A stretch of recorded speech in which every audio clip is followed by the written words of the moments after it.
또 다른 짐승이 땅에서 올라오니, 이런 제목으로 요한계시록 말씀을 함께 생각해 보도록 하겠습니다. 두 번째로 땅에서 올라오는 짐승에 대한 환상이 오늘의 성경 본문에는 기록이 되어 있습니다. 땅은 하늘과 대비되는 장소로 하늘의 반대 개념입니다. 즉 땅에 속한 모든 자들을 미혹하고 멸망으로 인도할 정체가 바로 땅으로부터 이 세상에서 나오게 된다는 것을 의미하는 것이죠. 바다에서 올라온 짐승이 이 세상에서 하나님을 대적하는 모든 세상의 권력들과 세상의 정부를 상징하는 것이라면, 땅에서 올라오는 짐승은 적그리스도적인 모든 사악한 거짓된 종교와 이단들과 그 지도자들을 상징하는 것입니다. 결국 적그리스도는 세상의 권세와 그리고 종교적인 강력한 지도력을 가진 인물이 될 것이라는 것을 이 두 짐승의 특징을 통해서 우리는 그것을 파악할 수가 있습니다.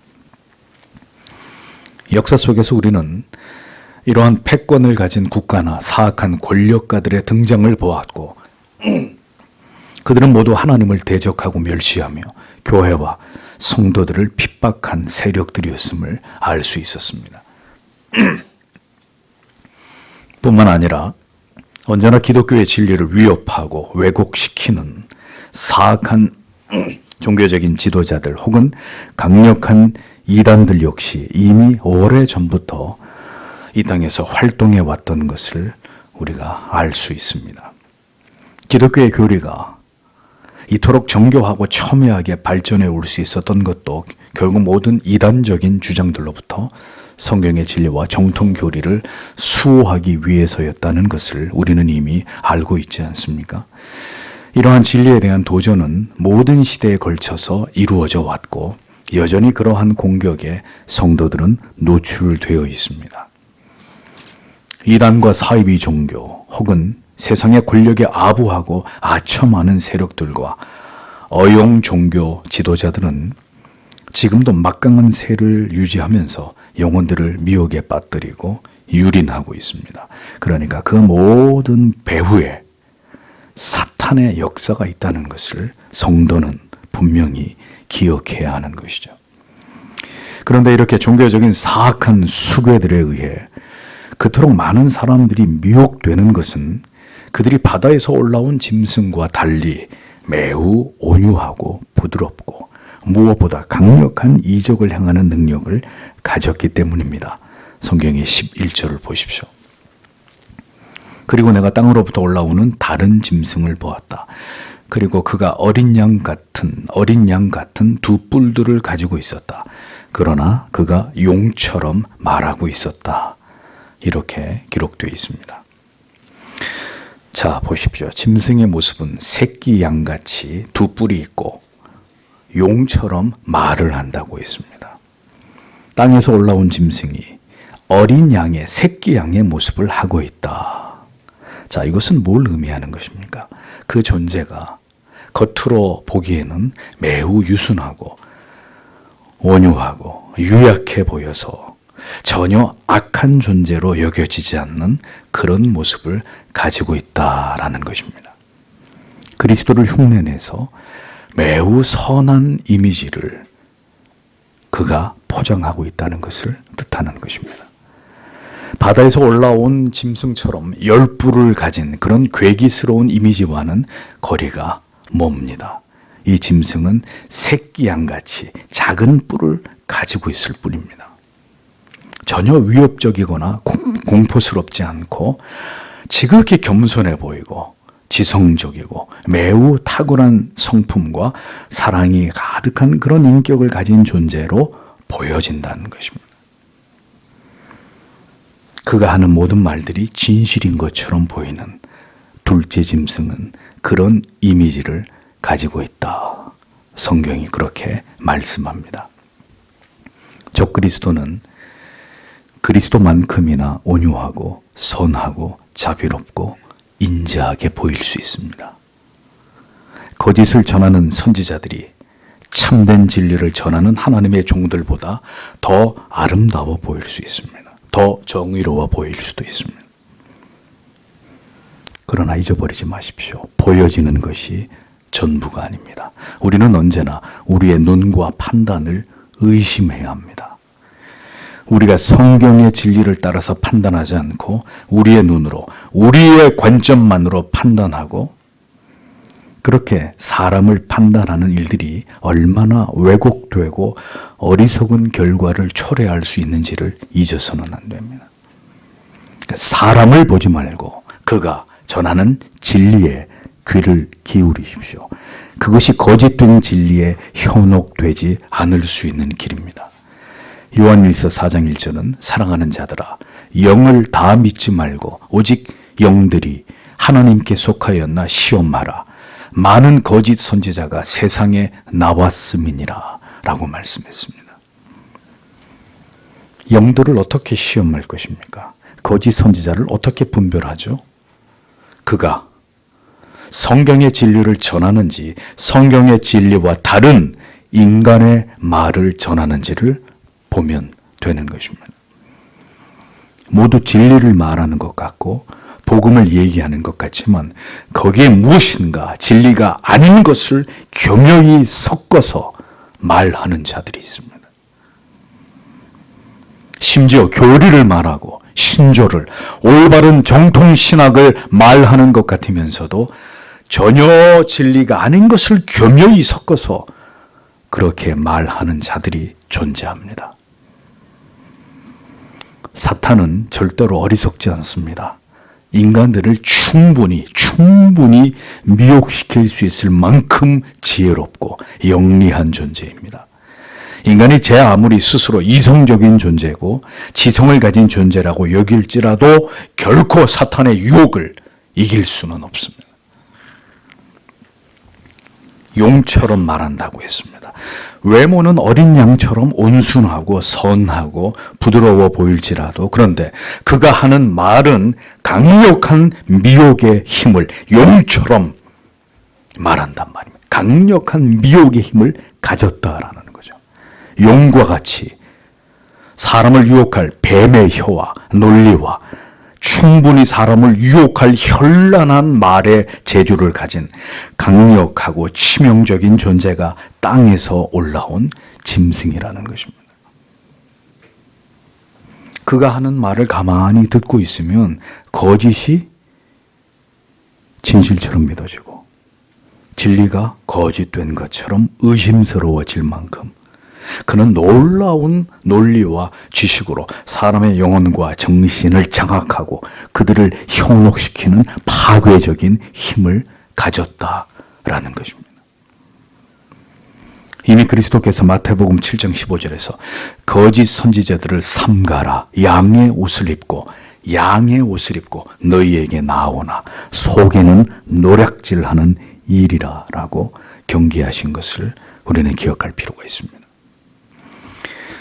두 번째 짐승 또한 사탄의 힘을 빌어 어떻게든 진리에서 벗어나 사람들로 하여금 다른 종교를 믿고 진리가 아닌 것에 귀를 기울이며 하나님을 대적하고 참된 복음을, 성경을 거부하도록 만드는 사악한 일들을 행하는 적그리스도적인 악한 존재다라는 것을 성경이 우리에게 정확하게 말하고 있는 것입니다. 이렇게 해서 용과 그리고 첫째 짐승, 둘째 짐승은 삼위의 하나님을 참남하게도 흉내내고 있는 것이죠. 이 세 존재가 서로 협력하면서 하나님을 대적하고 그들이 이 세상에 살 수 있는 모든 역량을 동원해서 영혼들을 미혹하고 그들의 멸망의 길로 인도하기 위해 이 땅에서 여전히 맹렬하게 활동하고 있다라는 것을 우리는 기억해야 하는 것입니다. 이어지는 12절과 14절을 보십시오. 그리고 첫 번째 짐승의 모든 권세를 그가 그의 앞에서 행한다. 그리고 그가 땅과 그것 가운데서 거주하는 자들로 첫 번째 짐승을 경배하도록 행한다. 그것의 죽음의 상처가 치료되었던 그리고 그가 큰 표적들을 행한다. 심지어 불이 하늘로부터 일어나 땅으로 사람들 앞에 내려오도록 그리고 그가 짐승 앞에서 행하도록 그에게 주어졌던 표적들로 인해 땅 위에 거주하는 자들을 미혹한다. 땅 위에 거주하는 자들에게 검의 상처를 가지고 있고 살았던 짐승을 위해 형상을 만들도록 말하면서 자, 이렇게 직역이 됩니다. 둘째 짐승 역시 첫째 짐승과 동일한 권세를 행합니다. 그러면서 두 번째 짐승은 아주 중요한 사명을 가지고 활동을 하게 되는데, 그것은 바로 땅과 땅의 모든 자들로 하여금 첫 번째 짐승을 경배하도록 만드는 것입니다. 자, 여기서 땅과 땅의 모든 사람들은 누구를 가리키는 것일까요? 그들은 생명책에 기록되지 않은 자들, 즉 유기된 자들을 의미하는 것입니다. 결국 거짓된 종교와 거짓된 진리를 추종하게 되는 이 땅의 모든 자들은 결코 하나님께 속한 자들이 아니다. 그 짐승의 미혹됨을 통해서 그것을 스스로 증명하게 된다는 것입니다. 성경이 말씀하고 있지 않은 그릇된 사상과 철학과 인본주의적인 이념, 즉 인간이 신이 되려고 하는, 인간이 온 우주에서 가장 고귀한 존재라 여기는 이 어리석은 사고를 추종하게 되는 모든 자들이 바로 여기에 속한 것입니다. 거짓의 것을 믿게 하시는 이유는 진리를 믿지 않고 불의를 좋아하는 모든 자로 심판을 받게 하시기 위함이다. 수없이 인용한 데살로니가 후서의 말씀이 이것을 못 박아 우리에게 가르쳐주고 있지 않습니까?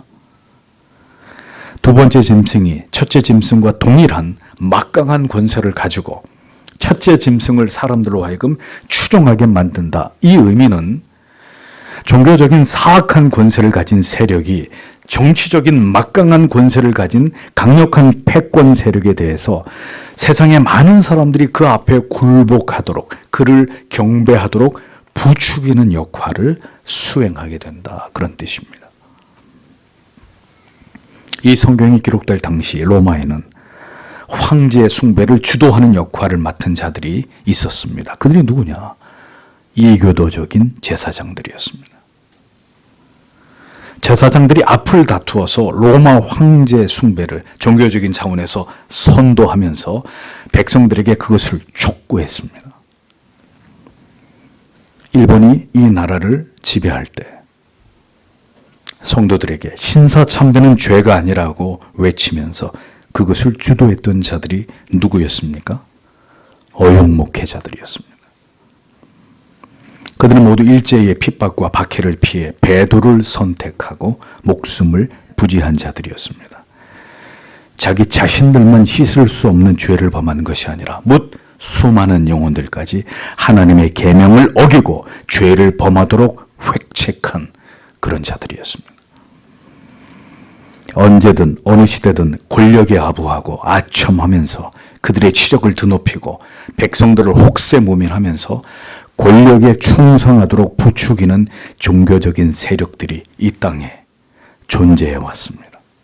그들이 바로 거짓 선지자요, 거짓 사도들이요, 거짓 종교 지도자들이라는 것을 우리는 분명히 기억해야 합니다.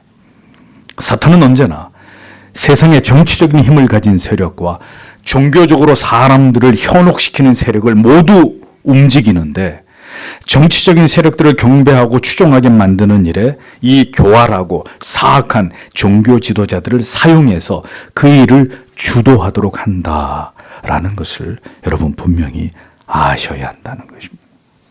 그들은 한 통속이란 말이죠. 이렇게 언제나 하나님을 대적하는 세상의 정치적 권력과 종교적 권력은 불가분의 관계 속에서 서로 긴밀하게 협력하고 공존하면서 함께 그 사악한 뜻을 도모해 왔던 것을 인류의 역사는 증언해 주고 있습니다. 그러니 사람들은 완벽하게 속아 넘어갈 수밖에 없는 거예요. 왕이 무언가를 주장을 하면 신탁을 맡은 오라클들이 왕의 결정이 신의 뜻이오 라고 백성들에게 말해주는 것입니다. 누가 그것을 거스리겠습니까? 종교적으로 사람들을 미혹하고 현혹해서 사탄의 뜻에 굴복하도록 세상의 모든 사악한 정치적 권력과 그 힘에 더 큰 힘을 실어주어서 그들에게 굴복하고 복종하게 만드는 그것이 바로 두 번째 짐승의 역할이다라는 거죠. 부패한 정치적 권력과 그 세력을 두둔하고 그들의 모든 주장에 동조하도록 종교적으로 이것을 돕고 그렇게 행동하도록 사람들의 마음과 영혼을, 정신을 움직이는 자들이 바로 모든 시대 속에 존재했던 거짓된 종교적 세력들, 그 실체였다라는 것을 성경은 분명하게 말씀하고 있는 것입니다. 짐승의 실체, 짐승의 두 번째 짐승의 실체들. 여러분, 지금도 세상을 보십시오. 언제나 악한 권세에 아부하고 하청하는 어용 종교 지도자들이 존재하고 있지 않습니까? 언제나 권력자들의 비율을 맞춰주고 사람들로 하여금 그 권력에 복종하도록 권력과 야합해서 부패하고 사악한 권력의 신여 역할을 충실하게 수행하는 종교적인 지도 세력들, 모든 시대 속에 존재해 왔습니다. 그런데 사람들이 그러한 자들의 말을 신뢰하고 따르는 데는 그만한 이유가 있다는 것이죠. 두 번째 짐승이 땅의 사람들에게 첫 번째 짐승에게 숭배를 강요하도록 하기 위해서 사람들을 미혹하는데 그 미혹의 방법이 뭐냐? 그들이 강력한 이적을 행하는 것인데 심지어 하늘로부터 땅에 불을 내리게 한다고 말씀하고 있습니다. 이 사악한 용의 세력들을 보십시오. 첫 번째 짐승은 칼에 죽게 되었는데 죽지도 않고 그 상처가 낫게 돼서 다시 살아납니다. 두 번째 짐승은 하늘에서 불을 내릴 정도로 강력한 이적을 행합니다. 용이 준 권세는 이렇게 사람들이 볼 때 기이하고 충분히 미혹될 만큼의 비범한 것이었다는 것을 알 수 있는 거죠. 여러분, 누구나 죽었다 살아납니까? 누구나 죽은 것 같았는데 벌떡벌떡 살아나나요? 누군가 하늘에서 불을 막 내리게 만들 수 있습니까? 아니라는 거죠. 그들은 충분히 사람들을 미혹해 할 만한 엄청난 능력을 발휘한다는 것입니다. 수많은 사람들을 모아들이고 누구나 평범하게 할 수 없는 어떤 일들을 척척 해낸단 말입니다. 사탄 마귀에 의해서 움직이는 세력들의 힘이 가공할 만한 것임을, 인류를 미혹할 수 있을 만큼이나 강력하고 그리고 매혹적이라는 사실을 우리는 잊지 말아야 합니다. 많은 사람들을 미혹해 할 만큼 대단하고 뛰어나고 탁월하고 신비롭기까지 할 그런 능력을 그들이 발휘하게 된다는 것입니다. 여러분, 제가 지금 설교를 하다 말고 갑자기 하나님이 여러분들에게 이렇게 말씀합니다 라고 제가 어떤 말을 하기 시작합니다. 물론 여러분들은 절대로 저의 말에 동의하지 않으시겠죠. 저 목사가 미쳤구나 이렇게 생각하시겠죠. 그런데 이곳이 아닌 어떤 곳에서 수없이 많은 성도들을 모아놓고 누군가가 그런 일을 행한다면 그의 존재가 어떻게 보이겠습니까? 아, 저분은 하나님의 종이다. 하나님이 지극히 아끼는, 하나님이 직통으로 계시를 내려주는 아주 위대하고 훌륭한 하나님의 종이다. 사람들은 충분히 그렇게 생각할 것입니다.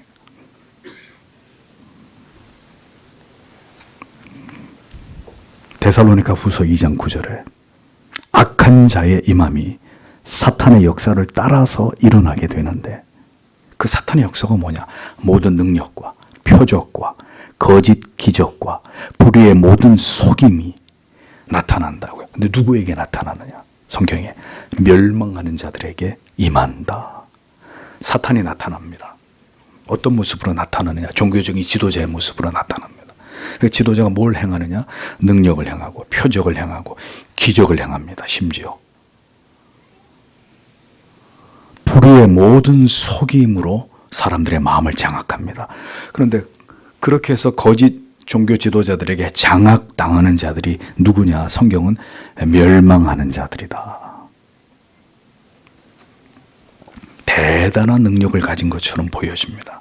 정말 능력의 사자인 것처럼, 하나님이 특별하게 사용하는 존재인 것처럼 그렇게 포장되고 많은 사람들이 그렇게 믿게 되는 일들이 일어난단 말이죠.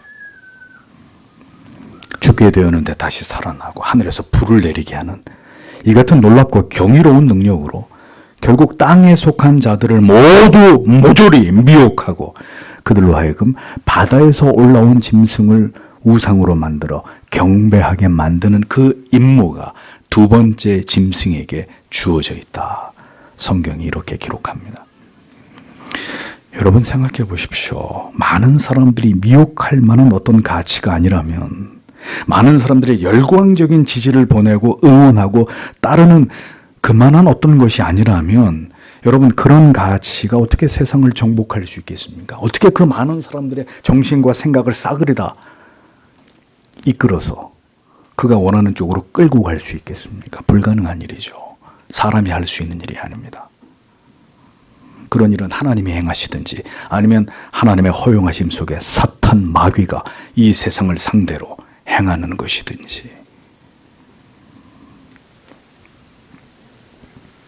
그렇게 정치적인 권력과 종교적인 권력이 합세해서 이 세상을 사탄 마귀에 굴복시키고 하나님을 대적하는 불신앙적이고 인본주의적인 모든 정신, 철학, 사상, 이념의 노예들로 만들어 버리려는 계략이 바로 용과 짐승들의 목적이라고 계시록은 적나라하게 그것을 우리에게 밝히고 있는 것입니다. 우리가 알아야 할 진리는 세상을 움직이는 힘은 이렇게 정치적 권력과 그리고 종교적 권력에서 나온다는 사실입니다. 그런데 이 두 가지 힘을 모두 용이 장악을 하고 있다. 세상을 움직이는 권력, 패권, 철학, 사상, 정신, 학문, 이념, 문화, 예술, 그리고 종교까지 모두 사탄은 장악하고 인간으로 하여금 무신론적이고 불신앙적인 사고 속으로 철저하게 몰아넣어서 하나님을 대적하게 만들고 진리를 멸시하고 비웃음과 조롱거리로 만들고자 하는 것이 사탄의 궁극의 목표라는 것입니다. 그리고 그 일을 역사 속에서 권력과 거짓 종교의 힘을 빌어서 매우 성공적으로 지금까지 수행해 왔던 것입니다. 이 땅의 세상에 속한 자들을 모두 지옥의 영원한 불못에 떨어뜨리도록 그 맡은 바 책임을 매우 성실하게 사탄 마귀는 이루어 온 것이고, 그리고 지금도 이제 그리스도의 재림이 임박한 이 시기에 다시 모든 힘을 모아서 그 일들을 강력하게 지금 추진하고 있는 것입니다. 칼에 상했다 살아난 짐승을 위해서 우상을 만들려고 두 번째 짐승이 땅에 거하는 자들에게 말했다라고 기록되어 있습니다. 당시 로마의 이교도들의 제사장들은 로마가 지배하는 모든 영토, 소아시아 지역까지 전 영토에 로마의 황제의 신전과 동상을 세우는 일을 주도했습니다. 백성들로 하여금 황제를 기꺼이 숭배하도록 만들었습니다. 우상을 만들라는 의미는 곧 사탄에게서 비롯된 인류의 역사 속에서 결코 사라지지 않고 다시 등장하고 또다시 등장하는 강력한 어떤 숭배의 대상을 의미하는데, 이렇게 우상으로 만들 가치가 있는 것이 도대체 무엇일까요? 이것은 짐승의 형상이에요. 사탄의 형상이에요. 사탄이 대신 이렇게 세상에 드러낸 어떤 것입니다.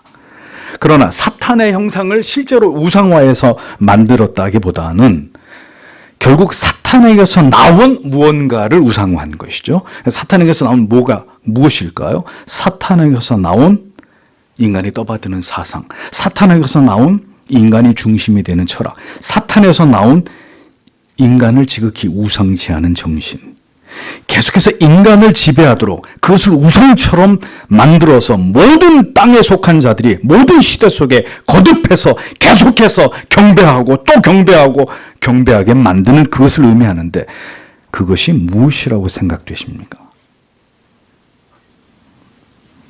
이것이 바로 철저하게 하나님의 반대편에 서 있는, 하나님의 반대편에 서 있는 게 뭐죠? 뭡니까? 하나님의 반대편에 서 있는 게 뭐예요? 인간이란 말이에요. 인간. 사탄이 아니라 인간을 숭배하는 사상으로 우리는 간주할 수 있는 것입니다. 사탄이 사탄을 숭배하라고 말하기보다는 결국 인간 스스로를 숭배하도록 만드는 이 사상과 정신을 사용해서 인간으로 하여금 결국 하나님을 대적하게 하는 일들을 계속 역사 속에서 행해왔다는 것입니다. 그 일이 어디서부터 시작됐습니까? 에덴 동산에서부터. 하나님처럼 될 수 있어. 너도 이 바보야. 따먹어. 너처럼 될까봐 하나님이 따먹지 마. 하나님처럼 될까봐 너희들 보고 따먹지 말라고 하는 거잖아. 응? 하나님처럼 될 수 있다고. 사탄은 에덴 동산에서부터 지금까지 줄곧 그 일을 행해왔습니다. 인본주의 사상.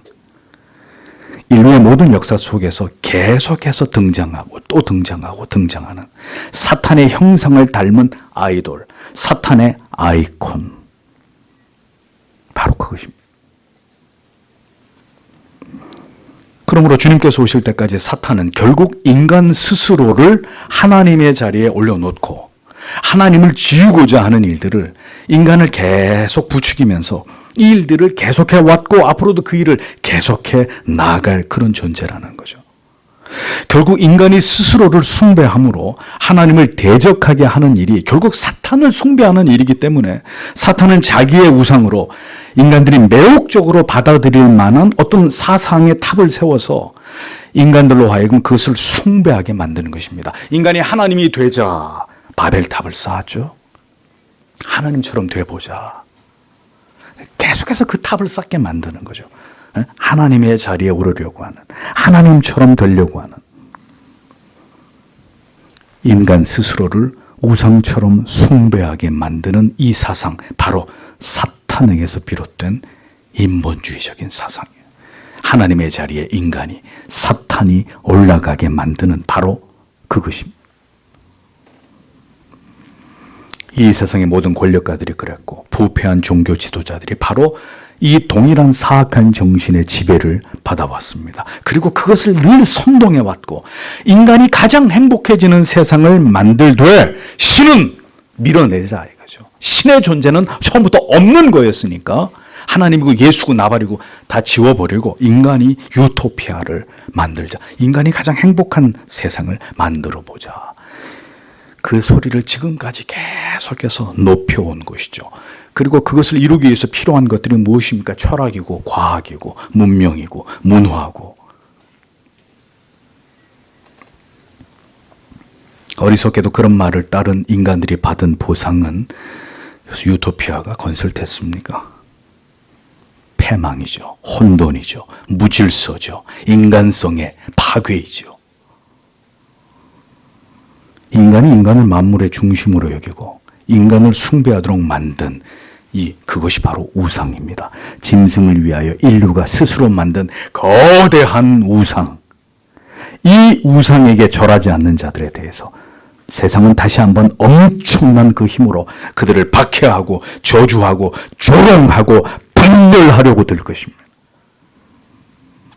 인간이 인간을 떠받드는 사상은 계속해서 발전하고 또 발전하고 탄탄한 논리와 정신과 이론을 갖게 되었습니다.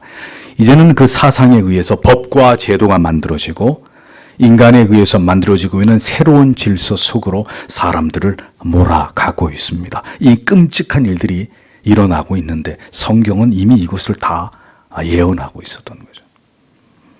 15절에서 18절을 보십시오. 그리고 그에게 짐승의 형상에게 영을 줄 것이 주어졌다. 그리고 짐승의 형상이 말하도록, 그리고 만일 그들이 짐승의 형상에게 경배하지 않으면 그들이 죽임당하게 그가 행하도록, 그리고 그가 모든 자들을 작은 자들과 큰 자들과 부유한 자들과 가난한 자들과 자유한 자들과 종들로 그들의 오른손 위에 혹은 그들의 이마 위에 표식을 주도록 만든다. 그리고 표식을 곧 짐승의 이름 혹은 그의 이름의 수를 가진 자를 제외하고 누구든지 사거나 팔도록 할 수 없도록 여기에 지혜가 있다. 통찰력을 가진 자는 짐승의 수를 세워라. 왜냐하면 그것은 사람의 수이기 때문이다. 사람의 수이기 때문이다. 그리고 그의 수는 666이다 라고 적고 있습니다.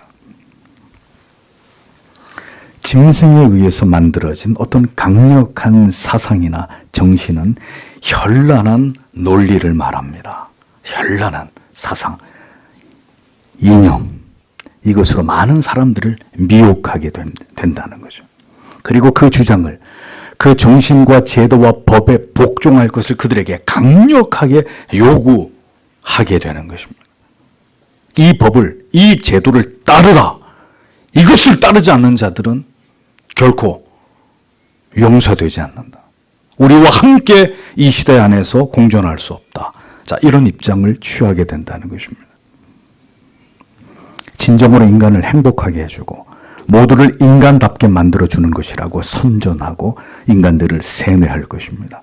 모두가 이제 그 정신을, 그 사상과 철학을 따라야 한다고, 이제는 그러한 제도와 법을 만들어서 모두가 행복해지고 모두가 자기의 꿈을 실현하는 유토피아를 건설해야 된다고 주장하게 될 것이고, 많은 사람들은 열광적으로 이러한 시대의 정신을 따라가자고 지지를 보내면서 그렇게 인간이 제일인 세상을 건설하자고 목소리를 높이게 될 것이라는 것입니다.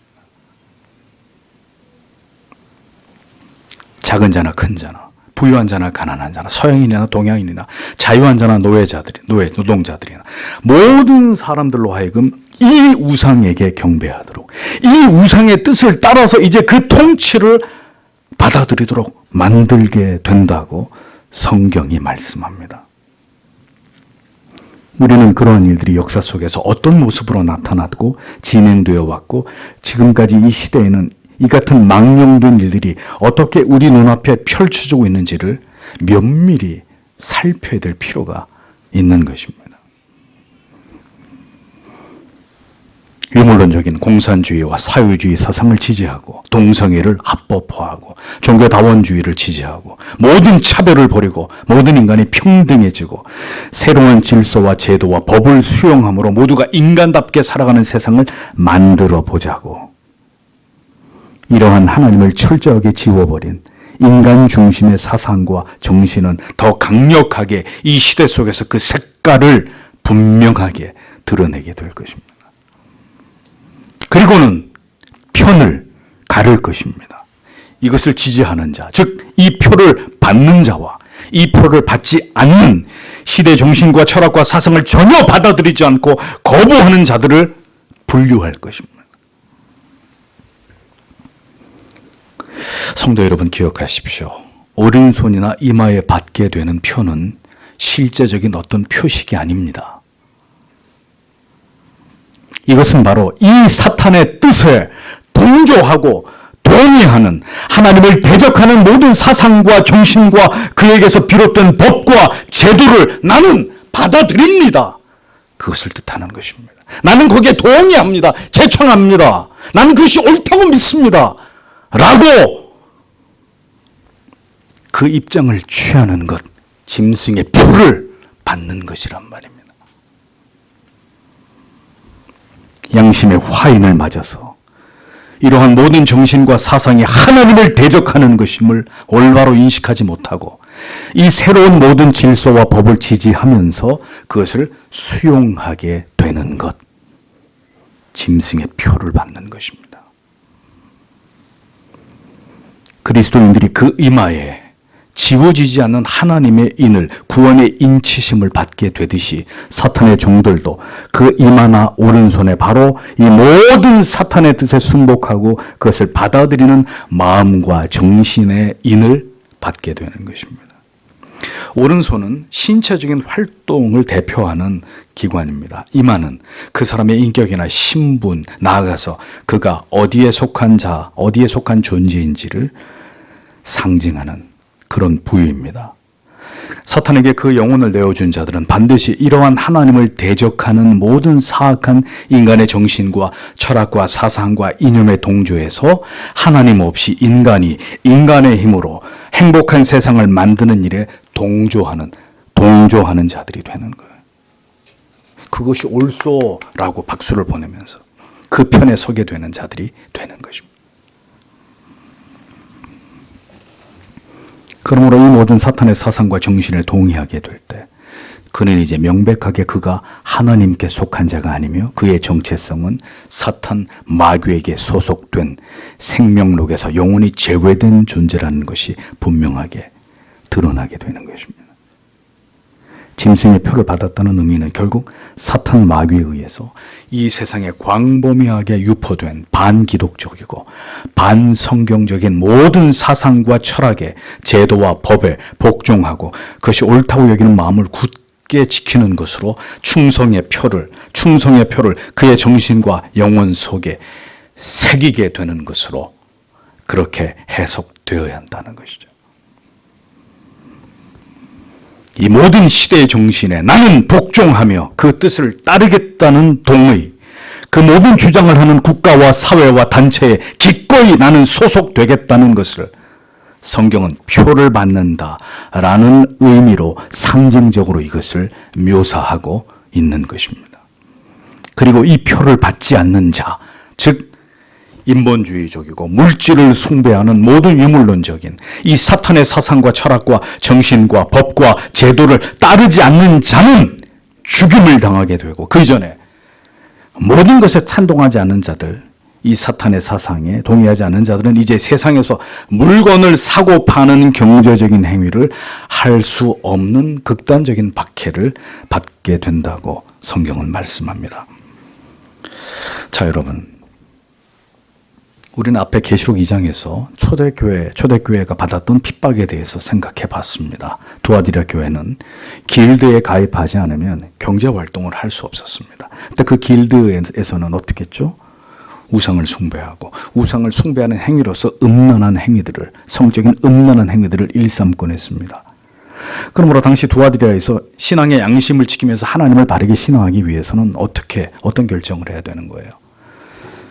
우상 숭배를 거절하고 그들과의 교통을 단절해야 되는 거죠. 자, 그럼 어떻게 되는 겁니까? 직업을 잃어버리는 거예요. 직장을 잃어버리게 되는 것입니다.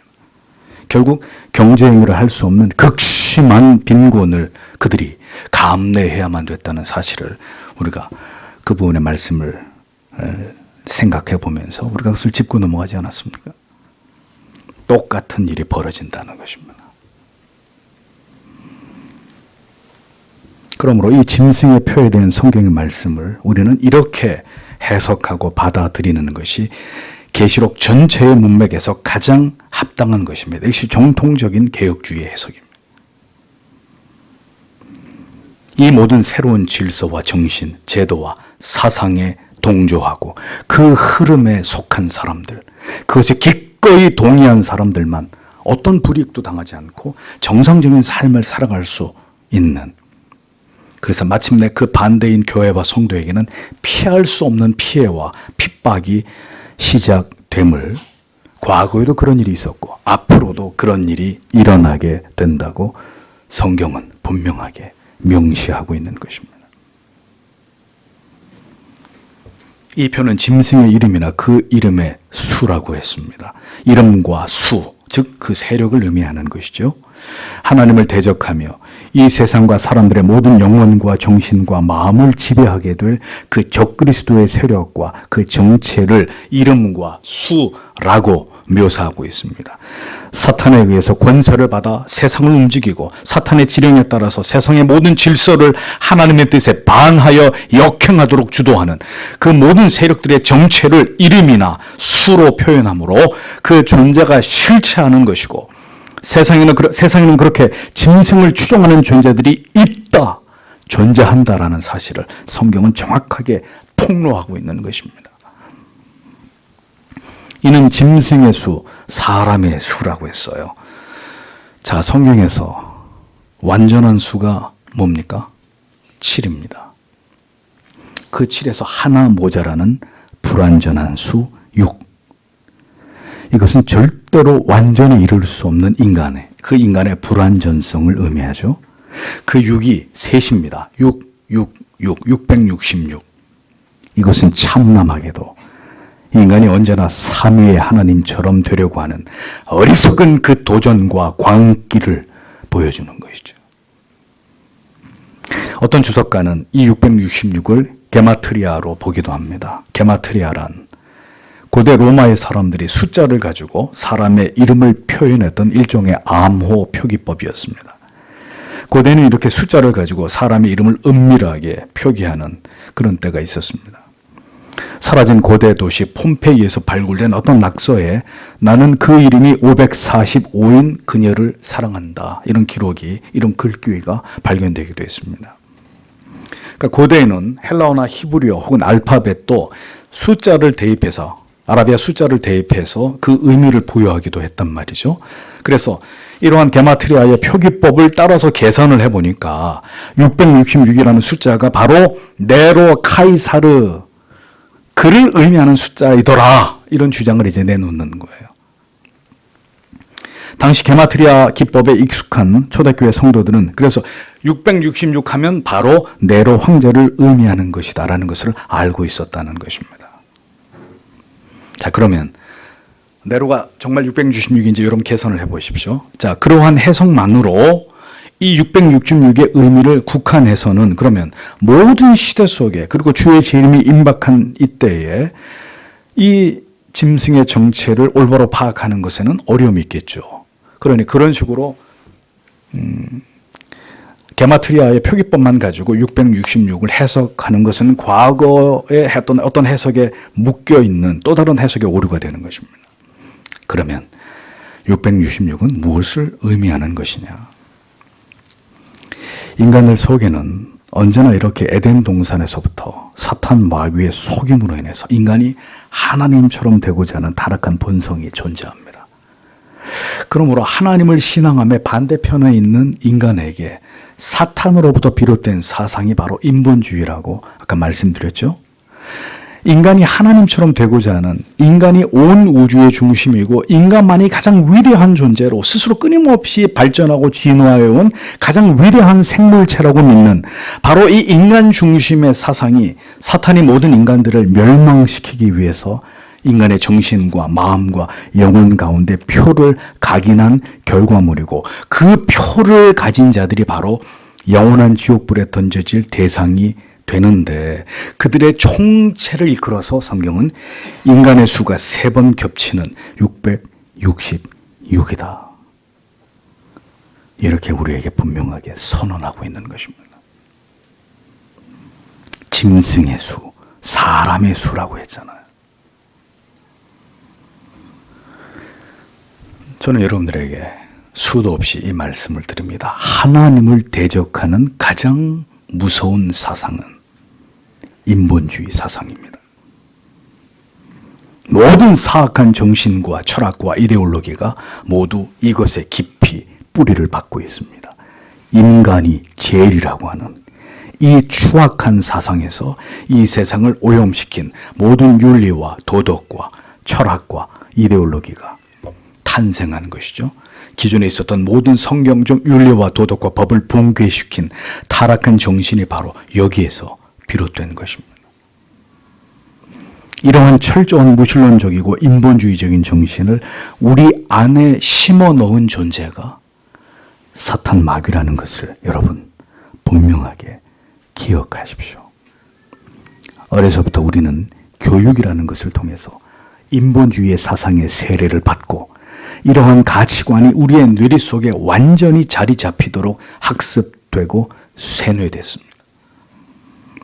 우리가 성경의 진리를 통해서 성령으로 말미암아 거듭나게 되어서 총체적인 지정의의 변화가 일어나기 전까지 인간은 이렇게 완전히 사탄에게 장악당한 사상과 철학과 정신으로 무장된 채로 오직 인간을 위해서 자기 자신만을 위해서 살아가는 기계들로 그렇게 조립된 채로 세상에 계속해서 이렇게 만들어지는 것이죠. 성령으로 거듭나지 않은 사람은 진리의 말씀을 통해서 인간의 실존을 깊이 깨닫고 완전히 그 영혼이 새롭게 되지 않은 사람들은 결코 그리스도의 사람들이 아닙니다. 그는 그리스도를 믿는 듯 하지만 여전히 인간 중심의 사고 속에 머물며 하나님보다 인간을 더 높이려고 하는 사상과 그 정신의 지배를 받으면서 살아가는 이중성을 가질 수밖에 없습니다. 성경을 믿으면서도 사탄의 사상에 동조하고 그것이 옳다고 말하는 그 모순이 그런 사람들 속에서 분명하게 이렇게 드러나게 된다고요. 우리 안에 있는 모든 사탄의 사상의 정체를 그래서 우리가 온전히 깨달아야 되는 것이고 그것으로부터 완전히 벗어나게 되기를 기도해야 되는 것입니다. 진리를 통해서 이것을 분명하게 깨닫고 소스라치듯 놀라게 되는 일들이 우리의 영혼 가운데서 일어나기를 원합니다. 짐승의 표 666을 세대주의자들이나 종말론자들은 이것을 아주 지극히 현실적으로 해석해서 뭐라고 얘기합니까? 이것을 몸에 주입하는 칩이다. 예전에 바코드다, 지금 베리칩이다, 심지어는 백신 안에 그걸 집어넣는다. 별의별 소리들을 다 하고 있습니다. 기타 어떤 장치로 해석하는 이런 것들은 지극히 그릇된 해석이 아닐 수 없습니다. 짐승의 표는 바로 이 모든 사탄의 사상과 철학에 그 이념과 정신에 동의하고 동조하게 되는 것을 뜻하는 것입니다. 그리고 그들은 실제 존재하는 악의 수하들, 사탄의 세력들이고 하나님을 대적하고 진리를 부정하고 거부하는 세상의 모든 불택자들입니다. 인간은 결코 하나님이 될 수 없습니다. 그러하기에 하나님을 대적하는 것이고 하나님을 부정하는 것이고 하나님을 그리고 그의 아들을 지우려고 하는 것입니다. 그 한없이 부족한 결코 인간이 될 수 없는 인간이 바로 666이고 그러한 불완전한 악의 충만으로 그 결정체가 바로 적그리스도가 되는 것이고 그를 추종하는 모든 이 땅의 사악한 세력들, 그리스도에게 속하지 못한 자들을 총칭해서 성경은 그 수가 상징적으로 666, 완전한 7의 숫자에 하나 모자라는 그 6이 셋 겹쳐지는 충만한, 악에 충만한 그 세력들, 그 정체를 성경은 이렇게 묘사하고 있는 것이죠. 성경은 분명 하나님 사랑과 이웃 사랑을 말하고 있습니다. 여러분들이 그리스도인이라는 증거는 마음과 뜻과 생명 다해서 하나님을 사랑하고 그리고 여러분들의 이웃을 여러분 몸처럼 사랑하고 있는 것으로 증명되는 것입니다. 물론 이것이 완전하진 않습니다. 그래서 끊임없이 그렇게 하지 못하는 우리 자신을 회개하고 우리 자신을 쳐서 복종시키고 그렇게 하나님과 이웃 사랑의 대의를 따라 살게 해달라고 오늘도 하나님 앞에 눈물을 뿌리면서 기도하는 것이죠. 그러니까 그것을 최소한 지향해 가고 있기 때문에 여러분들은 거기에 속한 자들이 되는 거예요. 이 계명을 지키고 있는 사람들이 되는 것입니다. 그러나 그 밖에 있는 사람들은 아예 그런 개념 자체가 없는 거예요. 그럼 누굴 사랑해? 죽을 때까지 자기 자신만 사랑하는 거예요. 자기 자신만. 인간만 사랑하는 거예요. 그들은 그리스도의 사람들이 아니란 말이죠.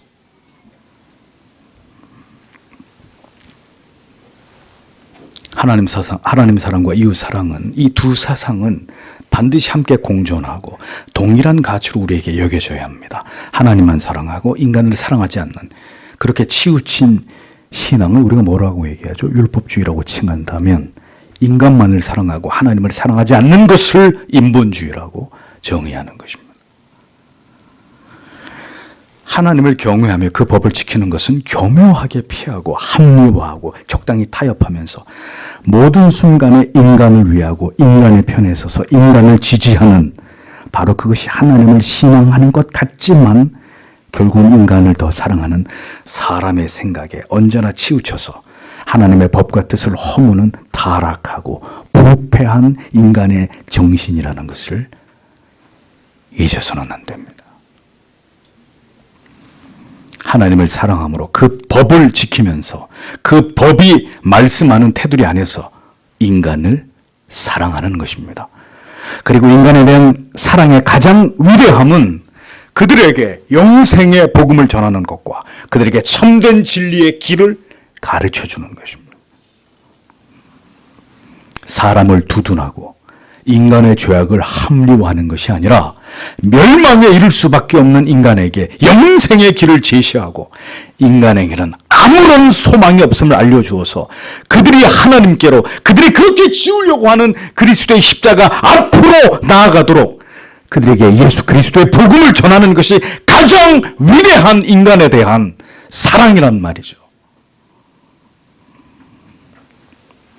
가난한 자들을 구제하고 절망에 빠진 자들에게 새로운 희망을 주고 병든 자들을 위로하고 갈등과 분열과 대립 속에 있는 자들에게 모두 복음을 전해야 되는 이유는 이 복음만이 인간을 고치고 새롭게 하고 그들 안에 있는 어떤 희망이 아닌 절대 무능과 무지 속에 있는 가련한 인간에게 찾아오시는 하나님의 사랑 안에서 희망을 볼 수 있게 해주는 유일한 능력이 되기 때문입니다.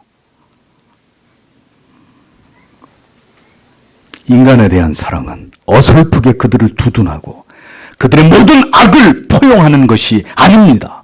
오히려 인간은 죄인임을 선포하고 그들에게 오직 예수가 필요하다는 것을 전하는 것이 성경이 말씀하는 사랑입니다.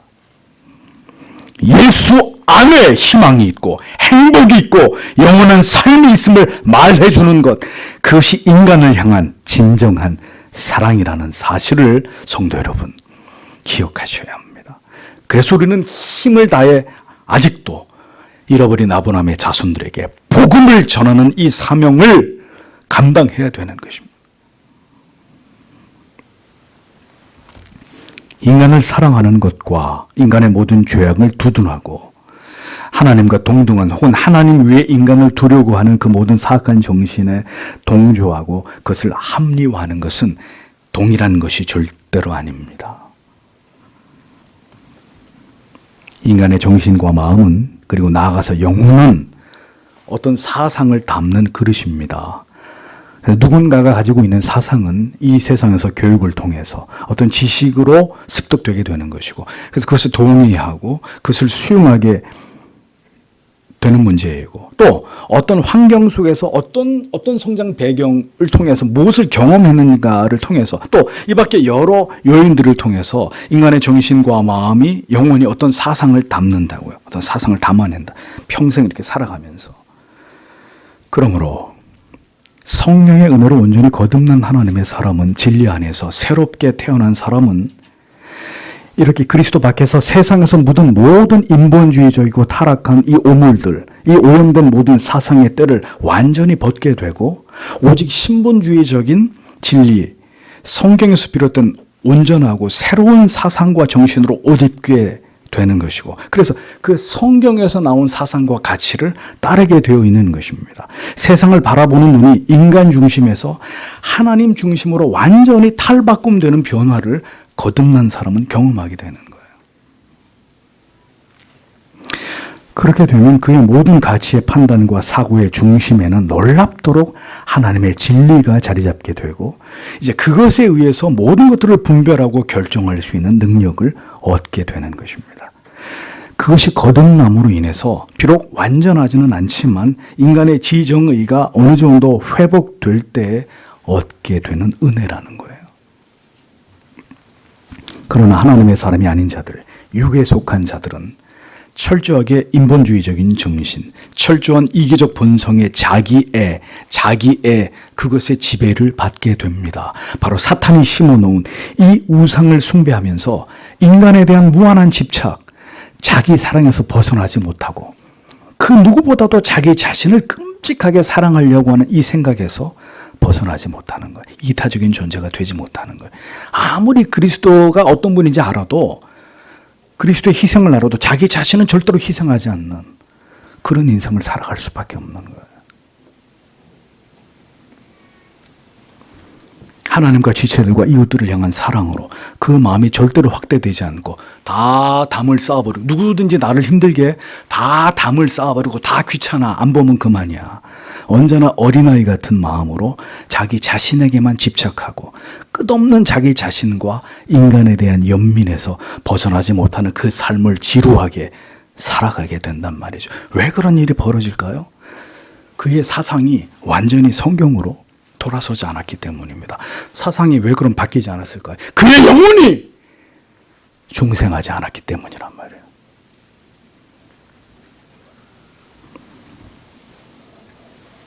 이러한 극명한 차이는 우리의 삶에서 모든 우리의 판단과 결정에 중대한 영향을 미치게 되어 있습니다.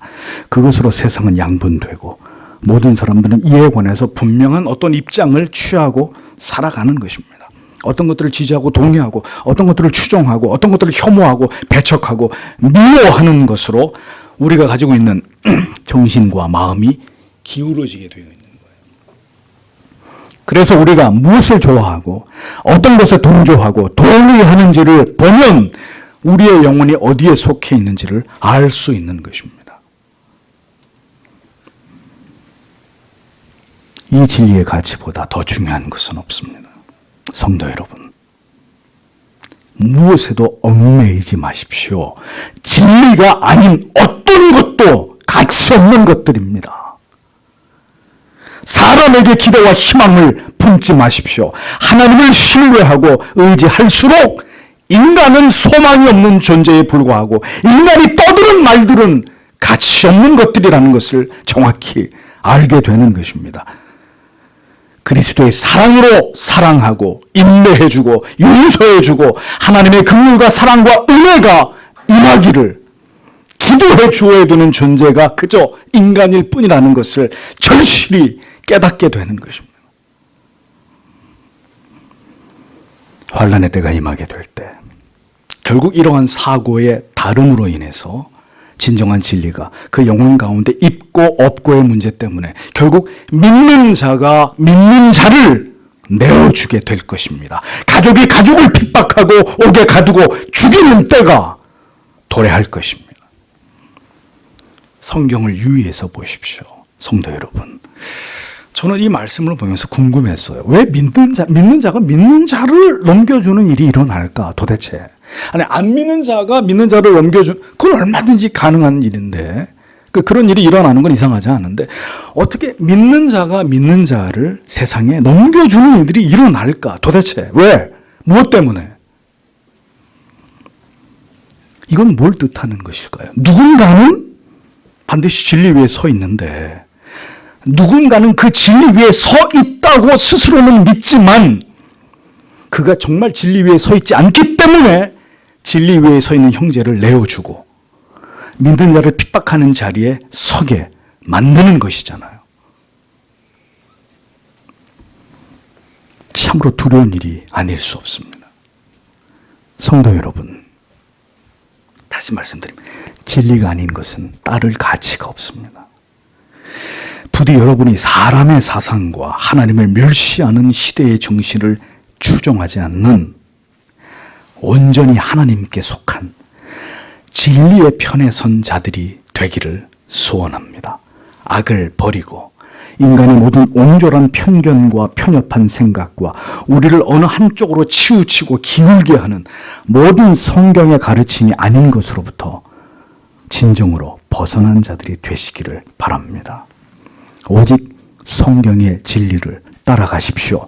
인간에게 속한 것이 아닌 하나님께 속한 가치를 붙드십시오. 여러분은 성령의 인을 받은 하나님의 사람입니까? 아니면 짐승의 표를 받은 짐승의 모든 사악한 사상과 정신을 따르는 666에 속한 자들입니까? 여러분에게 가장 중요한 진리의 가치는 무엇인지를 생각해 보십시오. 여러분이 믿고 있는 것은 무엇인지를, 여러분에게 가장 중요한 가치는 무엇인지를, 우리가 지지하고 있는 사고와 그 사상이 우리가 누구인지를 깨닫게 해줄 겁니다. 그러므로 진리가 아닌 것에서 돌아서십시오. 하나님을 경외하는 가치가 아닌 사탄 마귀에서 비롯된 타락한 인간에게 속한 그 모든 것에서 속히 벗어나십시오. 짐승의 수, 사탄의 수, 그 수는 사람의 수, 사람에게 속한, 사람이 중심이 되는 그 수라고 말씀하신 이 중요한 의미를 깊이 생각해 보셔야 합니다. 그 수는 짐승의 수, 그리고 사람의 수. 왜 사람의 수라고 말씀하셨느냐? 부디 약한 시대 속에서 우리와 우리의 자녀들을 참 진리와 생명으로 끝까지 주께서 인도해 주시기를 오늘도 여러분 이 말씀을 통해서 우리의 마음에 소망하고 그렇게 주의 은혜 가운데 우리 모두를 붙들어 주시기를 오늘도 간절히 주님께 기도하기를 원합니다. 기도하겠습니다.